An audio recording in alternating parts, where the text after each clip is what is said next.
Hey, honey. Yeah, what's up? I'm having a real problem with this episode. I don't know which playlist to put it into. It's not a recipe roulette. It's not a retro review. It's not one of my nerdy things. It's kind of like one of our bonus episodes, but it's more like a featurette. Maybe we have a new playlist and put it on Fridays. Yeah, but what do we call it?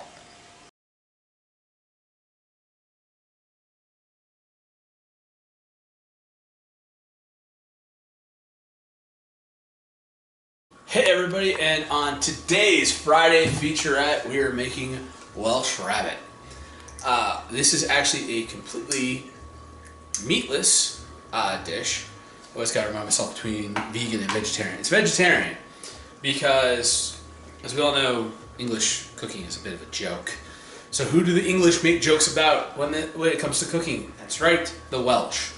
So the joke behind this is that the Welsh are so bad at hunting that they don't actually have any rabbit in their dish called Welsh rabbit.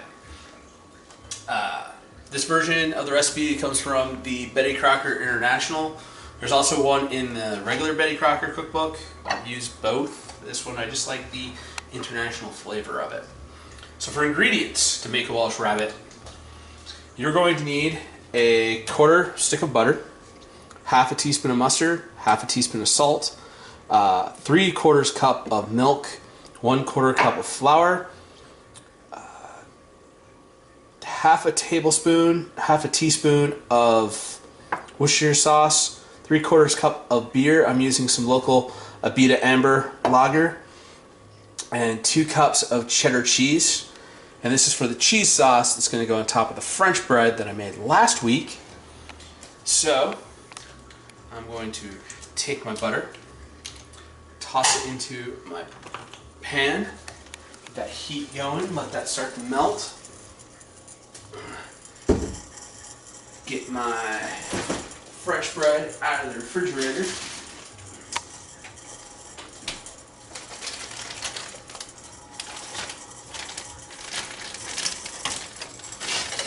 Our stove is weirdly tilted. To kind of like re-tilt it back the other way so it doesn't just slide all in one corner. But chances are yours is level and it'll just melt. Yeah. Alright, so I'm going to let that heat up for a little bit and then we'll start doing part 2. Okay, so I got my butter melted. So I'm cranking the heat down to low for this next step. I need to put in my salt and mustard. I will stir. It's all incorporated.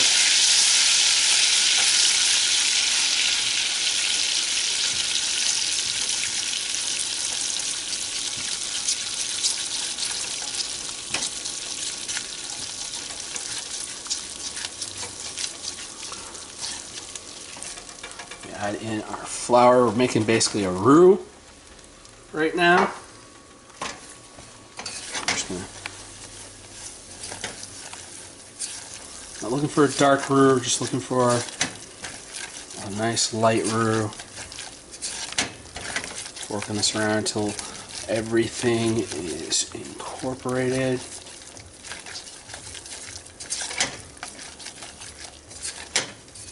And that flour starts to toast in the butter. Yeah, and definitely the trick here, you want to keep stirring so one, it doesn't burn, and 2, to help it get all mixed together. Yeah, so constantly stir for this step. Alright, let's turn a nice sandy color. A nice good light roux. So now we're adding our liquids. We've got our beer, our Brags, and our milk. And this, we bring it back up to a high temperature. So we want to get it brought to a boil and let it boil for about a minute. So again, you're constantly stirring here. Make sure that any of those bits that are on the bottom are getting incorporated and mixed in.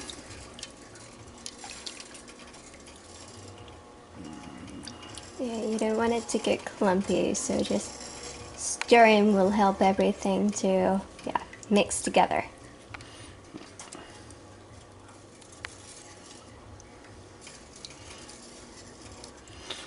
Basically, this is your standard. If you just cook this down, you'd have a nice like beer cream sauce, but especially if you use heavy cream instead. If you like your cheese sauce on the really thick side, use some heavy cream. I think this is going to be thick enough as is. Plus, you know, trying to cut down on all that fat content. This is going to be a really, like, I've been waiting for, we're having this for Easter dinner. And with my diet, we have basically said that I had to go without a lot of stuff this month just to be able to have this amazing feast of a day with pancakes for breakfast, Welsh rabbit for supper, along with some nice slow cooked lamb I got going on in the oven right now. Yeah. So now we've added our cheese in. We're just going to keep stirring until this all is melty and bubbly. Because, you know, who doesn't like melted cheese?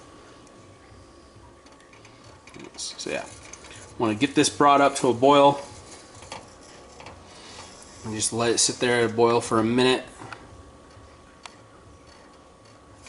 As it cools, well, it's going to cool a little bit while I'm slicing the bread, but I'm getting ahead of myself.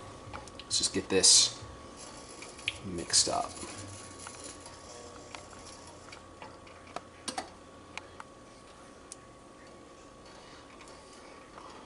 I feel like a watched rabbit never boils. It's true. It gets nervous when people are watching it. Oh yeah. Even when it's alive, it just gets nervous and runs.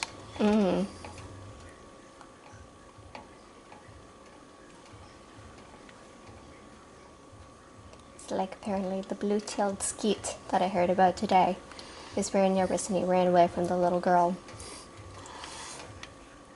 And when you said that name, I thought it was a bird. Yeah, I thought somehow it was a bird too, but apparently it's more like a lizard. So we went for a little nature walk, natural preserve area called Bayou Sauvage, about a half hour from here. Saw like the eyes of an alligator out in the swamp. Alright. That cheese sauce has sauced. So I've turned the heat off. I'm going to move this off the burner. Safety first. Put your tea kettle back over top of any burner you just turned off to make sure you can't easily touch it or it touch you. Alright, so I'm going to clear the deck of all my dishes here and show you the next step in just a second. Alright, let's take your non-stick silicone baking pad, put that on top of your baking sheet. Alright, then once you got your baking sheet prepped up, you're going to want to take your loaf of French bread and just half-inch thick little slices off of your bread. Alright, French bread is sliced. I'm going to arrange this on our non-stick baking sheet.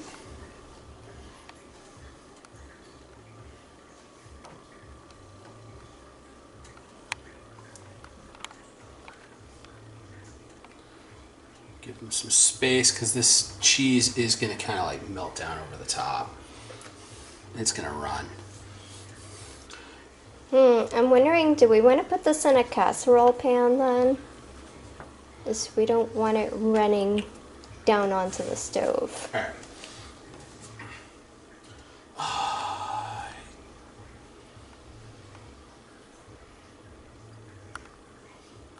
No, because this has to go at a really high temperature.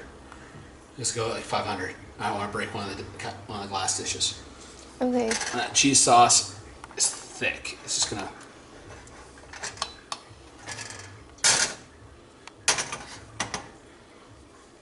Yeah, should be fine. I think we got more cheese sauce than we need for the bread. What a bummer. I know, leftover cheese sauce. Alright. Find a use for it. Alright, so once you got your bread set up, you're just going to put a good bit of cheese sauce on top of each piece. Now, the recipe normally calls for a full loaf of French bread. I was only using about half a loaf. So we do have lots of cheese sauce left over, probably. Once I get a spoonful on each of these slices. Great thing about that is, got some mac and cheese, got some chips, got just about anything that goes good with cheese sauce. Right, broccoli and cheese. Oh yeah. Yeah, we got some broccoli in the fridge. Yeah. So we'll probably be using the remainder of this cheese sauce for broccoli and cheese tomorrow night. Well, this is basically pub cheese. You know, it's a roux, some beer, a bit of spices, and any sort of like cheese dip you'd get at your local sports bar would have this basically recipe.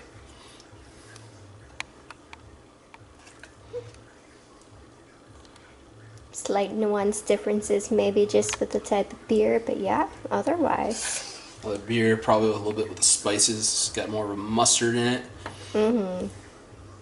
But honestly, if I had a little bit of steak, shaved steak floating around, this would probably make the best Philly cheesesteak. Alright. Yeah, we got plenty of cheese sauce left to use up for another dish later. Yeah.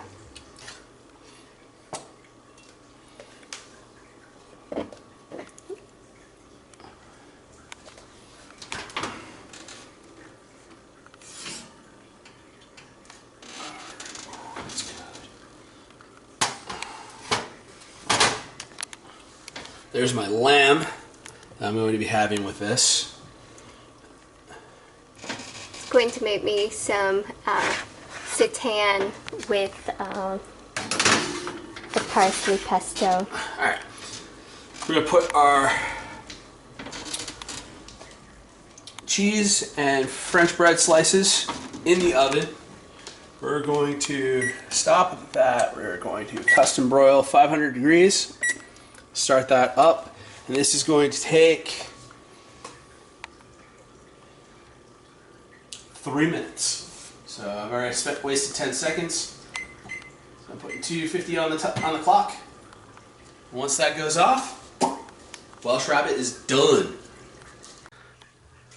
Alright, so you know, this is Laura's first time having Welsh Rabbit. She gets to have a little appetizer before I have the main dish.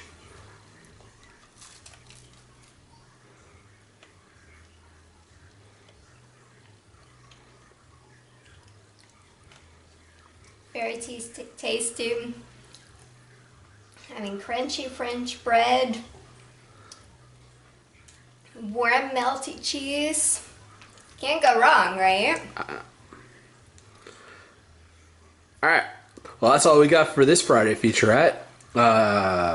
What do people like to do if they enjoyed the video? They should like the video, share it, and if you're not a subscriber to the YouTube channel, subscribe and hit that notification bell so you get alerted when we put out new episodes. So do all that stuff and we'll see you back next time. Peace.